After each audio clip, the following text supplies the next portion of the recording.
Olá, bom dia. Aqui é a Ana Paula do canal Levantar com Deus. E hoje eu trago uma palavra para o seu coração. A palavra que está em Marcos 5:36, que diz assim: não temas, crê somente. Não tenha medo, tenha fé. Exercite sua fé, tira toda dúvida do seu coração.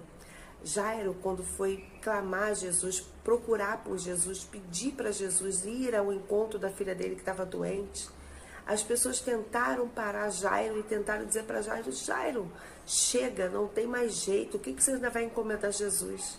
Mas olha, para Deus não há impossível. E se há impossível hoje na tua vida, o que está faltando é você tirar as dúvidas do seu coração e continuar crendo que o Deus que você serve, que o Deus que você acredita ainda opera milagres no dia de hoje.